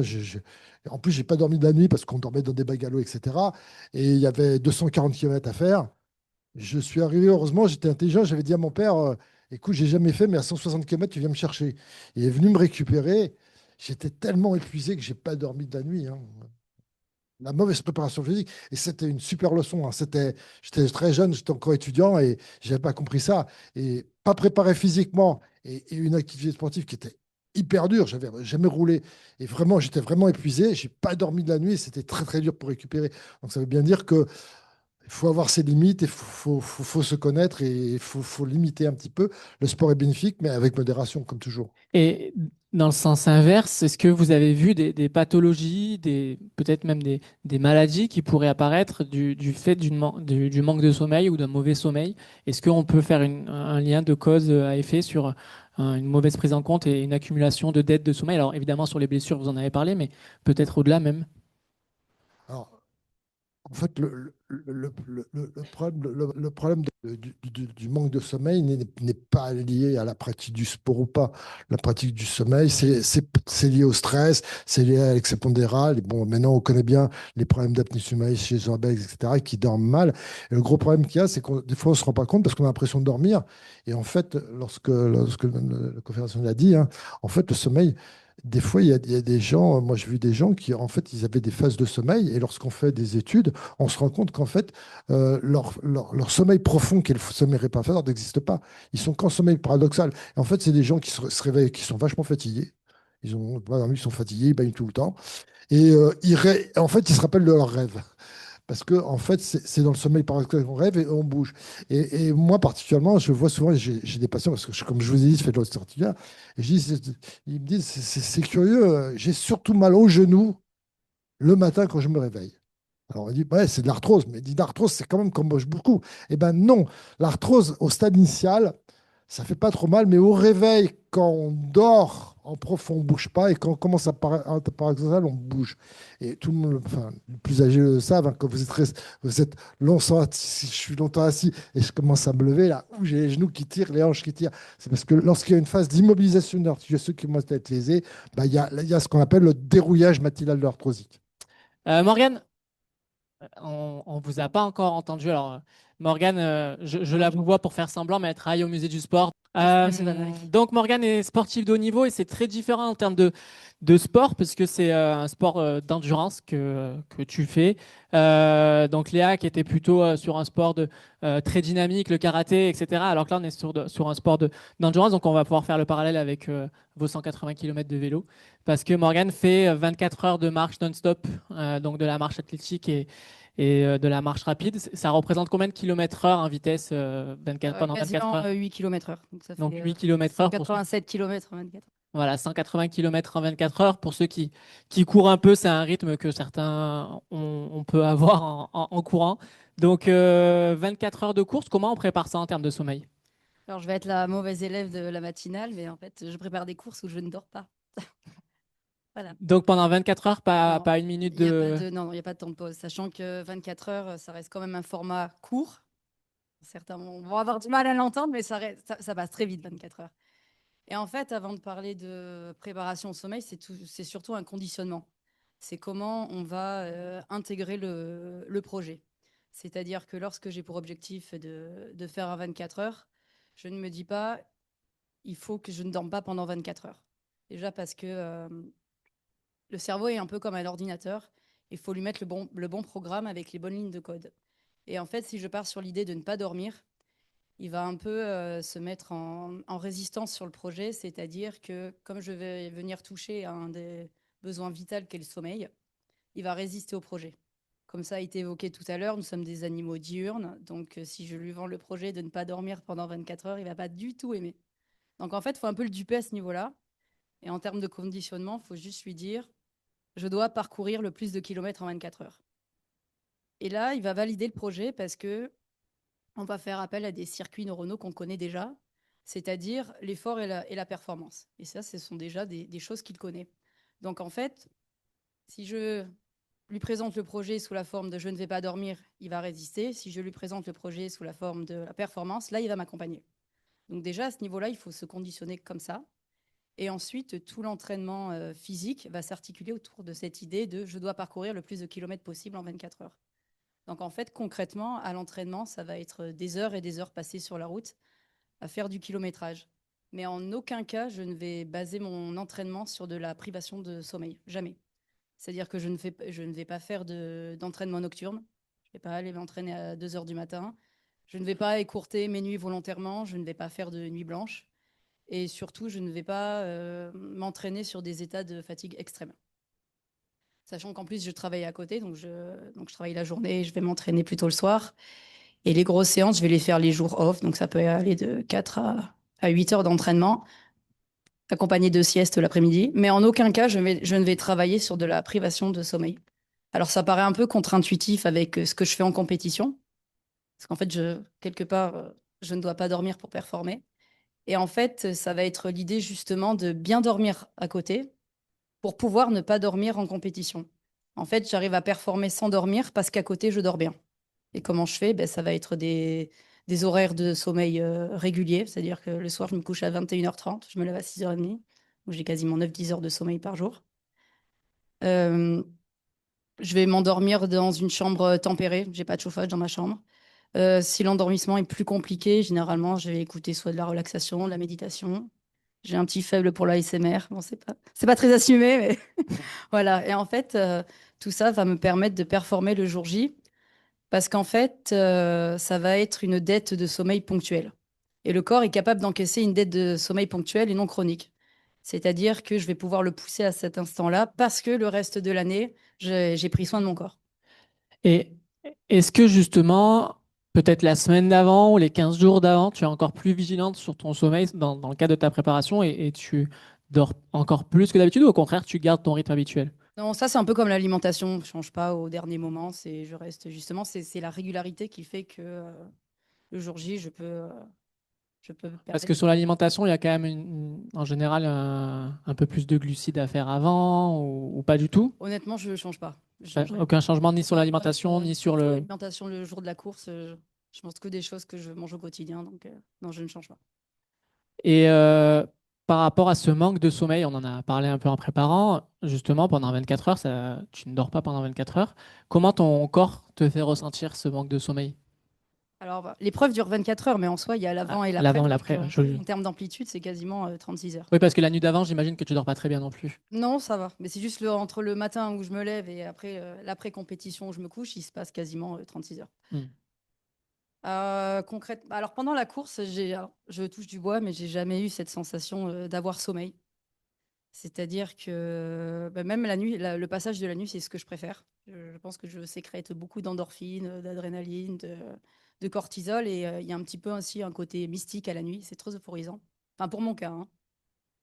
Et en fait, il faut surtout aussi continuer à stimuler le cerveau tout le temps. C'est-à-dire que moi, j'aime bien jouer avec mes adversaires. Je sais toujours où chaque concurrent on est dans sa progression. Et à chaque fois, je me prends quelqu'un en ligne de mire. Je dis, toi, dans tant de tours, je te mets un tour. Toi, dans tant de tours, je reviens à ton niveau. Et après, je fais ça toute la nuit. Oui, parce que pour préciser, ça se fait sur un circuit sur un court. circuit fermé de Euh, 1 à 2 km, parce qu'en marche athlétique, nous sommes jugés par 9 juges. donc Et imaginez au bout de, 180 km sur 2 et au bout km. de... Ouais, ça fait un peu hamster, hein. Et au bout de 3 pénalités techniques, on est sorti. Donc, les circuits font de 1 à 2 km, généralement. Donc voilà, en fait, faut constamment occuper son cerveau. Et après, depuis peu, alors ça c'est un bonus, la FFA a autorisé dans son règlement l'écoute de musique sur les distances de grand fond. Alors c'est toléré plus qu'autorisé.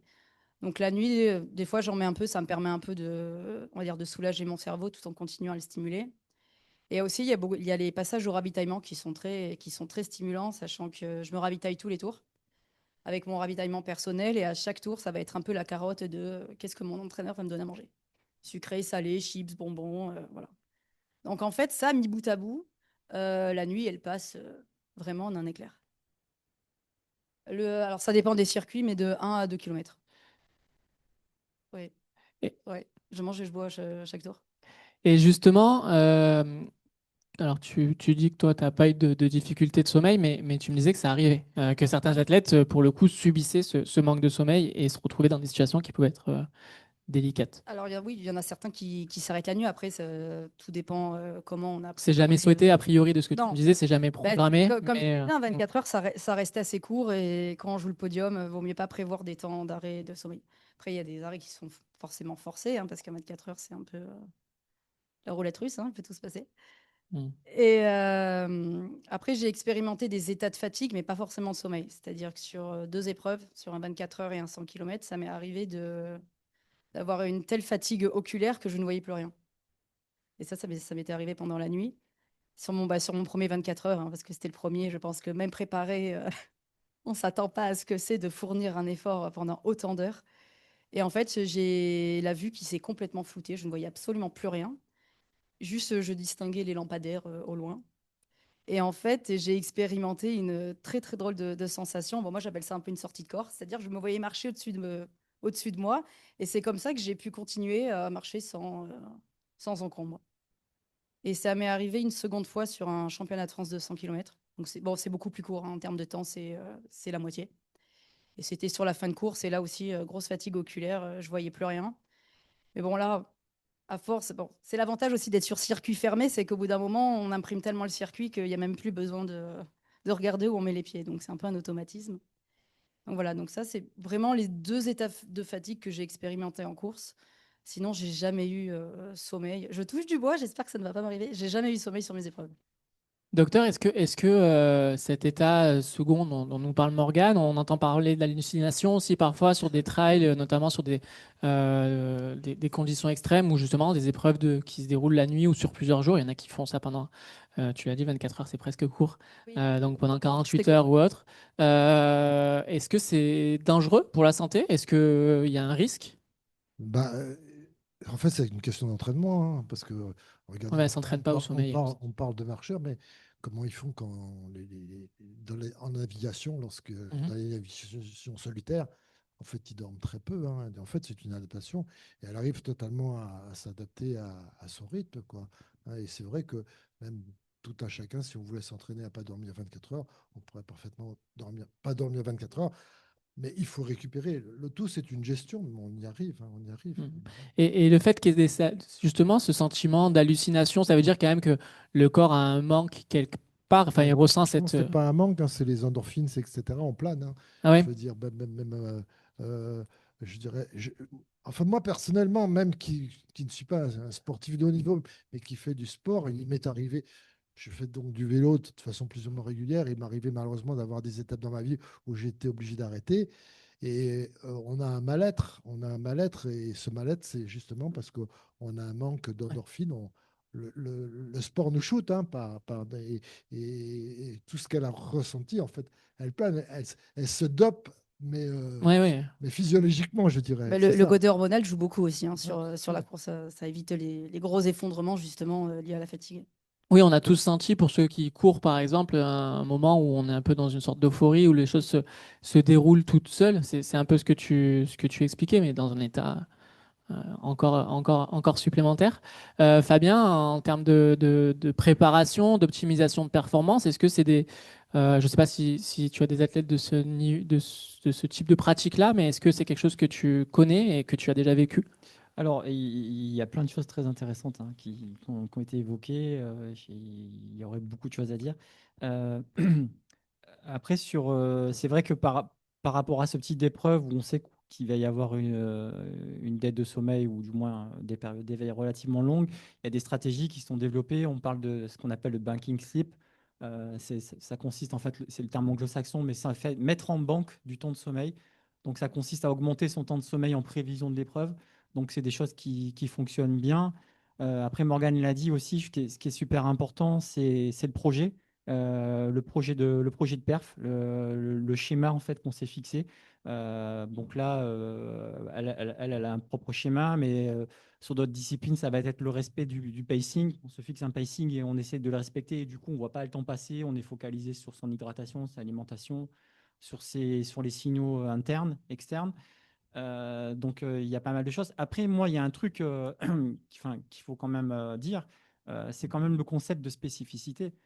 C'est-à-dire qu'à un moment, quand on est sportif de haut niveau, mais même sportif amateur averti, il faut quand même se confronter à la réalité de l'épreuve. Et si la réalité de l'épreuve, c'est de faire un 24 heures et de ne pas dormir, voilà, il faut s'y préparer. Nous, sur Antibes, avec les sportifs de haut niveau, de très haut niveau qu'on a en natation, la réalité chez les nageurs, c'est qu'il faut être capable de nager très vite le matin en série. Souvent, c'est là que les records sont battus parce qu'il n'y a pas de stratégie, il faut tout donner. Et puis, récupérer suffisamment pour pouvoir nager vite en finale le soir. Et la particularité de la natation, c'est que souvent, les nageurs ils cumulent plusieurs courses. Donc, si vous avez le bonheur de faire une médaille le soir ou un podium, vous êtes parti pour vous coucher très très tard parce qu'il y a le protocole antidopage, il y a le protocole de cérémonie. Et donc, tout ça, en fait, ça se prépare. Il y a des stratégies qui doivent être mises en place en amont, des stratégies qui doivent être éprouvées. Voilà. Tout à l'heure, on a parlé de choses et ça me faisait penser aussi à la notion de chronotype. Je ne sais pas si ça vous parle. Le chronotype, on dit vulgairement, moi, je suis plutôt du matin ou plutôt du soir. Ça va avoir une importance aussi. Donc ça, il faut le savoir en amont, de savoir est-ce que je suis plutôt à l'aise, moi, le matin, c'est-à-dire est-ce que spontanément, quand je me réveille le matin, je suis plutôt en forme et le soir, j'ai sommeil assez tôt, ou inversement, le matin, je suis un peu dans le coltard et mon pic de vigilance, il intervient plus tard. Donc ça, c'est des éléments à prendre en considération aussi. Voilà. Je ne sais plus s'il y avait... Non, après, c'était simplement, est-ce que ce qu'on dit là, parce qu'on prend l'exemple d'athlètes de haut niveau, etc., et donc d'optimisation de performance, mais comment on peut retranscrire ça, et on en a un peu parlé, dans la vie de tous les jours pour tout un chacun, quelqu'un qui travaille la journée et qui essaye d'être dans la meilleure forme possible et dans le meilleur état d'esprit possible. Comment il intègre ce sommeil et les différentes activités de la journée, comment on arrive à grouper tout ça dans notre vie? Ce qui est important, je pense, alors c'est pas toujours facile, mais c'est d'avoir des routines. Voilà. La routine, c'est quelque chose de super important. Morgane l'a dit, elle a des horaires de lever, de coucher qui sont assez cadrés. Donc ça, c'est important d'avoir cette routine. Après, c'est vrai que c'est pas toujours évident, mais quand on a un temps de sommeil qu'on n'estime pas suffisant en sommeil nocturne, on peut le compléter par des siestes. Hein. C'est des choses assez simples. Il suffit pas, enfin, une sieste de 10 minutes, c'est largement suffisant. Et c'est même d'ailleurs, je pense, le meilleur compromis entre la récupération et le temps alloué à la sieste. 10-15 minutes, pas plus, parce qu'au-delà, en fait, après, c'est très difficile d'émerger. Voilà, moi, comme conseil, je donnerais d'avoir une régularité dans ses horaires et puis éventuellement compléter son temps de sommeil. Oui, tu parlais tout à l'heure des gains marginaux par la cryo ou autre, et en fait, c'est ce que tu nous disais en préparant, c'est que la base mais d'un athlète, mais j'imagine d'un individu finalement, c'est bien dormir, bien manger. Ah Et oui, du tout à coup, fait. d'avoir sa routine. Oui, cette routine, elle est importante. Et nous, en fait, au niveau du CREPS, avec les différents pôles qu'on a, hein, ça va du pôle Esport à des pôles France. Donc, on a des jeunes qui sont en accession vers le haut niveau et d'autres qui sont des Olympiens. On a ce travail d'éducation à l'hygiène de vie qui est vraiment très important. Voilà, pour moi, c'est la base. Et puis après, on peut vraiment parler d'optimisation. Mais il y a vraiment un travail d'éducation en fait. Un sportif de haut niveau, c'est un métier. Alors, on l'a dit, il y a des sportifs qui ont un statut sportif de haut niveau, mais qui ont une vie professionnelle à côté, avec des obligations familiales aussi parfois. Et puis d'autres sportifs qui peuvent se consacrer exclusivement à leur projet. Et du coup, la dimension, elle n'est pas du tout la même. Hein, quand on a la possibilité de faire des siestes à répétition dans la journée. Je prends l'exemple d'une nageuse qui est très très connue, Cathy Ledecky, qui est multiple médaillée olympique et recordman, et qui est une athlète vieillissante, hein, parce qu'elle n'est pas toute jeune. Elle a une longévité exceptionnelle quand on regarde en fait son organisation au quotidien. Enfin, c'est hallucinant. C'est une jeune femme qui va se lever le matin à 5h30, qui va nager, qui va faire une première sieste, qui va manger, qui va nager, qui va refaire une deuxième sieste. Donc, elle a une hygiène de vie qui est remarquable. Et il n'y a pas de secret, en fait. La longévité, elle est liée à ça, à cette hygiène de vie. Mais dans cet esprit, je regardais aussi pour préparer cette matinale, LeBron James ou Roger Federer faisaient des nuits de 10-12 heures minimum. Sinon, ils ne se sentaient pas suffisamment en bonne condition. Et c'est ce qui explique aussi la longévité de leur carrière, sûrement. Morgane, on a parlé aussi de cette routine, de ces habitudes. Parfois, cette routine, cette habitude, elle est perturbée par une blessure, par exemple, ou par une maladie, ou par un facteur externe. Quand tu es blessé, est-ce que ta routine de sommeil est perturbée? Est-ce que tu ressens aussi quelque chose qui fonctionne pas directement? On a parlé euh, de, de, de, de stimulation ou de fatigue, etc., et qui font que le sommeil finalement est facile à avoir. Quand tu n'as pas cette pratique, est-ce que ton sommeil s'en trouve perturbé? Alors déjà au niveau des blessures, je touche du bois, je me blesse pas souvent. Enfin, à part quand je rentre de compétition, il y a certains 24 heures où je rentre dans un état un peu pitoyable. Non, après, alors, faut savoir que les 24 heures, j'en fais que 2 par an, parce que ça reste, même si c'est ponctuel en termes de dette de sommeil, au niveau de l'organisme, c'est très traumatisant.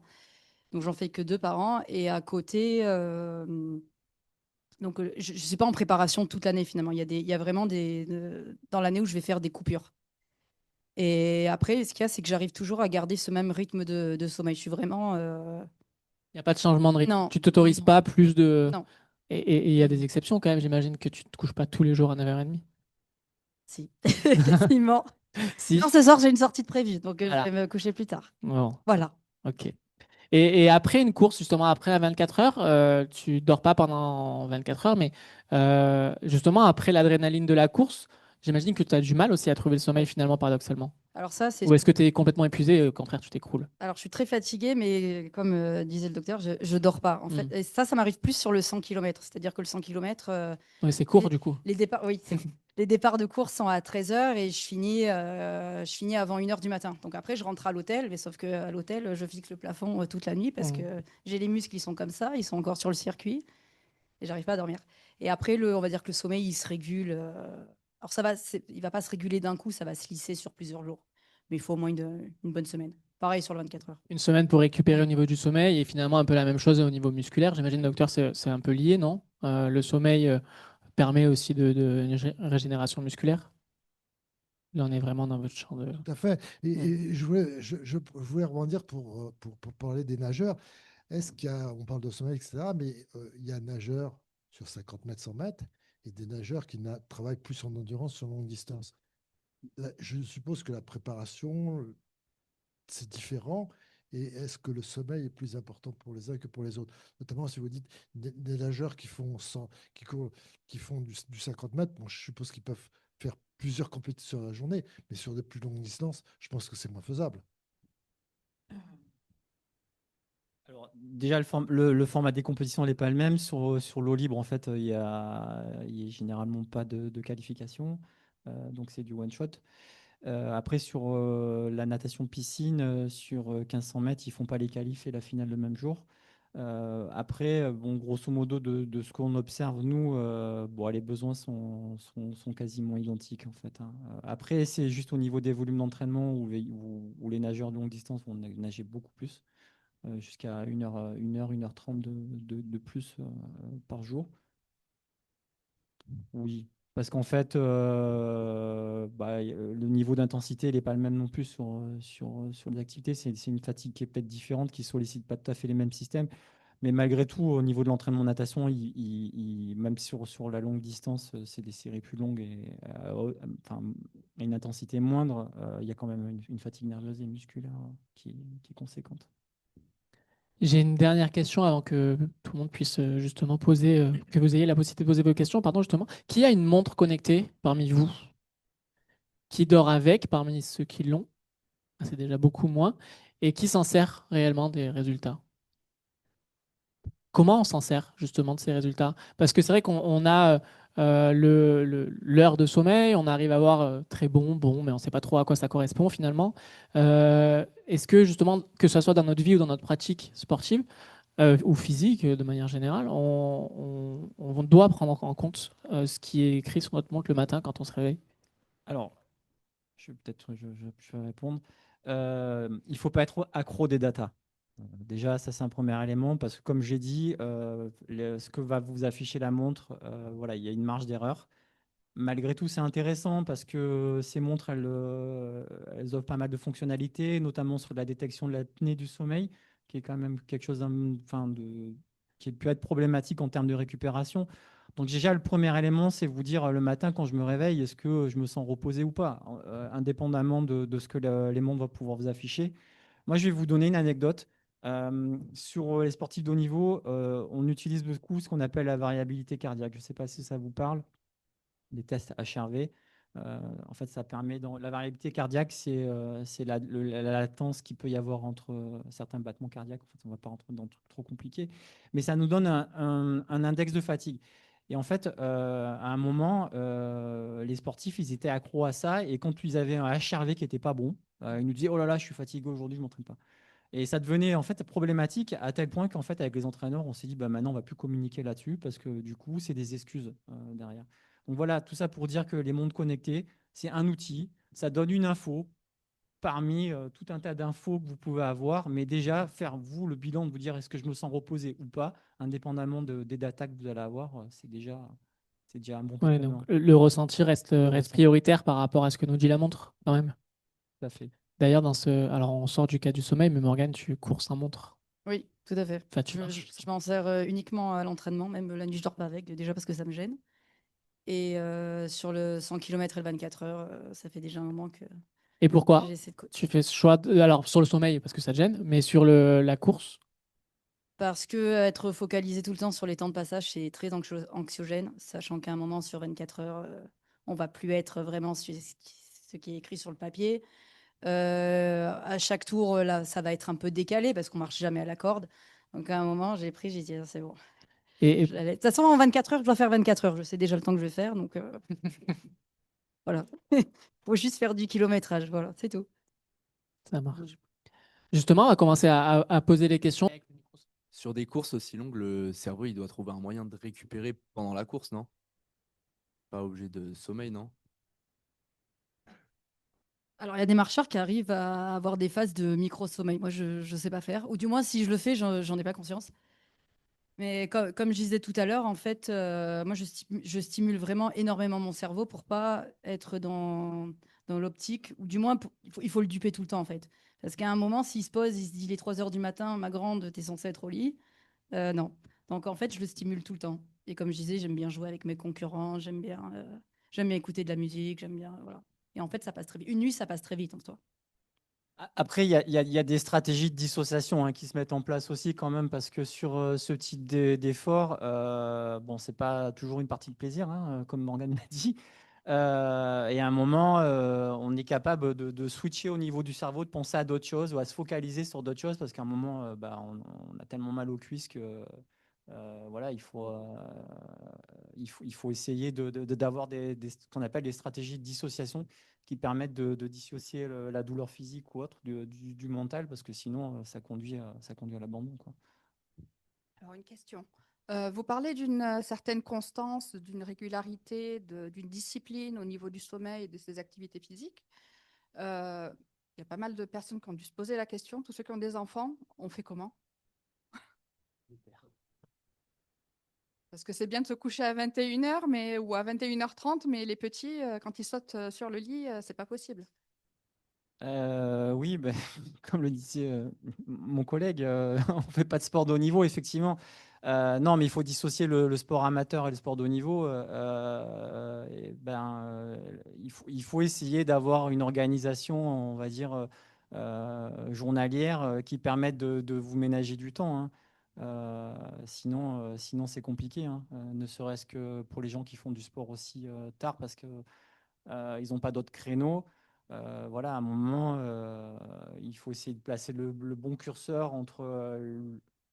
Enfin, si on est dans une pratique de loisir, je parle, parce que si on est sur une pratique de performance, à un moment, on n'a pas le choix, hein. Mais sur une pratique de loisir, à un moment, si vous ne pouvez pas faire autrement que faire du sport le soir, il faut essayer de privilégier des activités qui vont pas avoir une conséquence trop importante en termes de perturbation du métabolisme derrière, parce que sinon vous êtes parti pour vous coucher très très tard, hein. Justement, en restant sur une pratique de loisir, bon, moi je suis handicapée, mais j'étais très sportive avant. Je faisais la natation synchronisée, c'est très physique. J'essaye quand même de garder une activité sportive. Et comment dire, si je manque de sommeil, physiquement, mon corps, il n'arrive pas à suivre. Donc, je ne sais pas si c'est le handicap ou la fatigue qui fait que j'ai carrément des blocages physiques, quoi. Le corps, il n'arrive pas, à être actif. Je sais pas, peut-être qu'on a un médecin dans la salle, peut-être sur l'aspect pathologique, il pourrait répondre. C'est la récupération, hein. On parlait tout à l'heure, c'est même sans faire de sport, hein.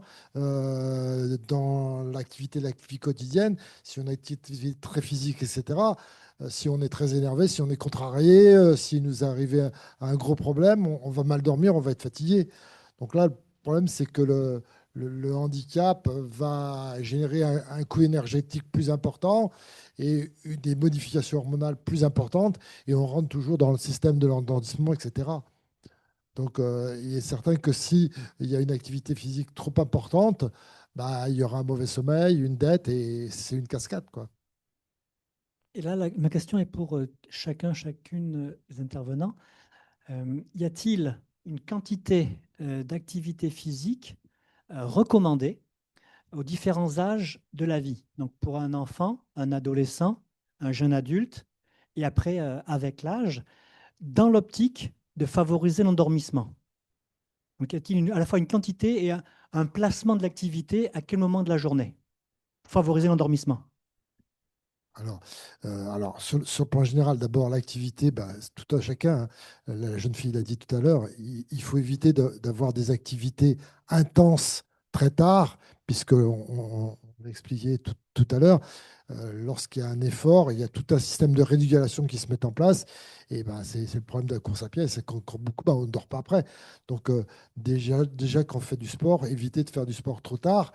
Après, c'est la quantité de sport, hein. Si c'est un sport modéré, c'est ce qu'on privilégie. Je dirais, on va parler des personnes plus âgées. Alors, une personne âgée, bien entendu, il faut qu'elle garde une activité, parce qu'on sait que c'est très important de garder son tonus musculaire. On sait très bien que lorsqu'on dépasse un certain âge, il est très difficile de faire du renforcement musculaire. Mais ce qui est plus facile, c'est de conserver l'acquis, parce qu'il faut savoir que quand on est âgé, qu'on perd de l'acquis, c'est très difficile de le récupérer sur le plan musculaire. Donc ces gens-là, il faut leur privilégier bah, qu'ils fassent des marches régulières. Et alors moi, je dis toujours, pour une personne âgée, pour faire une marche, lorsqu'on marche, bah, il y a un critère qui est très simple, qui est très vieux, c'est marcher sans être trop essoufflé. Comme ça, on travaille en endurance, on intervient sur le plan métabolique, on fait marcher son moteur de façon peu importante. Ça permet justement d'évacuer les stress et d'aider en leur dormissement plus tard. Donc oui, pour les personnes âgées où il y a moins de notion d'activité de compétition, la notion, c'est de faire un sport surtout d'endurance et surtout modéré et adapté à son handicap. Et surtout de respecter le laps de temps entre l'activité sportive et l'endormissement. Et entre les deux, alors ce qui est très important, c'est bien entendu, lorsqu'on arrive à l'activité sportive, c'est éviter, bah, comme l'a dit l'athlète, éviter d'être sur son téléphone et de répondre à tous ces messages ou de jouer, alors chez les plus jeunes, de jouer à la PlayStation ou à l'ordinateur, etc., ce qui excite énormément et ce qui gêne l'endormissement. Et Fabien, en termes de volume, peut-être que ça dépend aussi du niveau d'entraînement. C'est difficile de donner un volume Ouais, horaire, non? c'est difficile en fait parce qu'il y a une telle variabilité entre les individus. Enfin, ce qui est certain, c'est que placer l'activité ou le matin ou en début d'après-midi, c'est sûr que c'est une garantie pour pas avoir une perturbation du sommeil derrière. Ça, c'est un premier élément. Euh, Après, c'est assez difficile de pouvoir édicter des grandes lignes, hein. Du coup, à choisir, il vaut mieux quand même se lever tôt pour faire le sport que se coucher tard. Oui, et ça renvoie à ce que je disais, à la notion de chronotype, hein. Si on est plutôt un chronotype du matin, c'est vrai qu'il vaut mieux essayer de privilégier l'activité sportive plutôt dans la journée. Si on a un chronotype du soir, ça veut dire qu'on n'est pas trop perturbé, donc du coup, il n'y a pas de contre-indication à plutôt placer une séance d'entraînement tard. Mais encore une fois, hein, qu'on soit chronotype du matin ou du soir, si on fait du sport le soir à haute intensité, derrière, c'est clair qu'il va y avoir une perturbation euh, du sommeil. Euh, Après, effectivement, hein, les réseaux sociaux ou autres, ça peut être, ça peut être un problème aussi parce que, en fait, la lumière bleue qui est émise par les écrans et puis la stimulation aussi cognitive liée aux réseaux sociaux, c'est quand même un gros perturbateur de sommeil. Moi, j'ai eu la chance de travailler avec l'équipe de France de biathlon. Et il y avait un célèbre biathlète qui, lui, en fait, me disait que, en fait, il s'accordait 1 heure par jour à un moment précis pour répondre à toutes ces obligations, sollicitation de sponsors et les réseaux, et après basta. Donc ça revient à ce que disait. On en revient aux routines, du coup, sommeil, nutrition, hydratation, et les réseaux, du coup, et les activités rentrent aussi dans cette routine. Et puis, un élément important pour le sport du soir, c'est le problème du repas.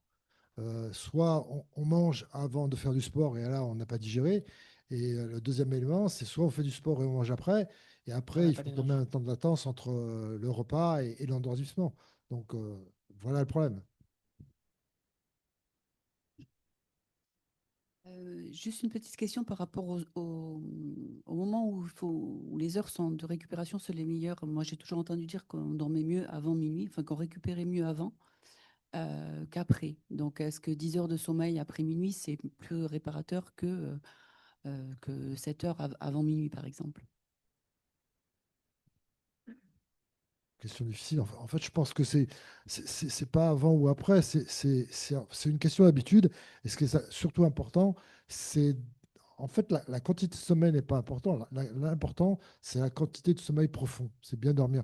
C'est pour ça que je pense que les siestes, c'est hyper important. Parce qu'en fait, lorsqu'on mange, l'élément bénéfique, à mon avis, c'est si on a le temps après manger ou faire une petite sieste d'une demi-heure. Parce que comme l'a dit mon collègue, c'est qu'un quart d'heure, souvent, on dort en sommeil profond. Et c'est le sommeil profond qui est récupérateur. Donc après, c'est une adaptation. Alors, si on c'est bien de se coucher plus tôt, mais toujours se coucher plus tôt, c'est manger plus tôt. Parce que si vous couchez juste après manger, en fait, vous avez l'estomac plein, donc vous dormez pas. En fait, vous tournez dans le lit, vous fatiguez, vous n'êtes pas. C'est la notion d'avoir ce sommeil profond. Et le sommeil profond, il n'est pas forcément très long. Et l'exemple, c'est les navigateurs qui, en fait, dorment très peu longtemps. Et en fait, ils récupèrent pas parce qu'ils ont l'apte d'avoir ce sommeil profond, qui est le sommeil de récupération et qui est diffusé dans la journée. Donc, c'est en fonction des individus, c'est en fonction de l'activité et c'est en fonction des objectifs du sport. Tout à l'heure, je suis passé peut-être un peu vite sur la présentation, mais pour compléter la réponse, en fait, sur l'hypnogramme, en fait, on se rendait compte que le sommeil profond, le sommeil dit réparateur, intervenait dans les premières heures du sommeil, en fait. Et qu'après, les heures suivantes, donc quand on avance dans la nuit et on se rapproche du matin, en fait, c'est surtout du sommeil paradoxal. Voilà, donc ce sont les premières heures de la nuit en fait qui sont importantes sur un sommeil normal, on va dire, sur pas quelqu'un qui est pathologique. Quand on a des troubles du sommeil, c'est jamais simple en fait, parce que bon, j'ai essayé de schématiser tout à l'heure, mais ce qu'on appelle la pression de sommeil, la régulation de sommeil, c'est vraiment un mécanisme qui est très très compliqué, dans lequel intervient à la fois la susceptibilité de l'individu, c'est-à-dire le chronotype.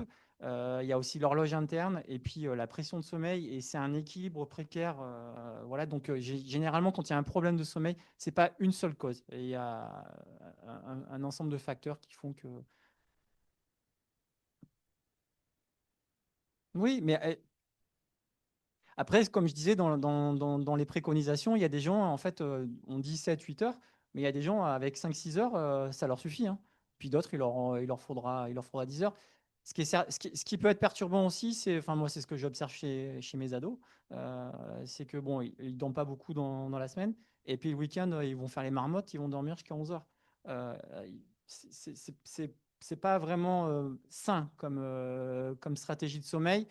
Parce que du coup, le but, c'est d'être le plus régulier possible. Et c'est quand on se couche tard et que du coup, on va raccourcir son sommeil, c'est pas en le rallongeant le matin qu'on va pouvoir compenser cette dette de sommeil. Voilà. Par rapport à la régularité, vous avez parlé donc de l'importance de la routine, manger, s'hydrater, activité physique, et l'élimination. Parce qu'il y a aussi la nuit des pauses pipi, à répétition ou pas. Et le jour, que je pense à Morgane en particulier, c'est prévu comment, ce genre de pause? Sur les 24 heures en course, bon, ben, il y a forcément des arrêts techniques. Après, ça ne dure pas plus de 15 secondes, hein. D'ailleurs, c'est très frustrant quand je dois m'arrêter parce que c'est du kilométrage en moins. Mais ça se fait vraiment lâcher clair.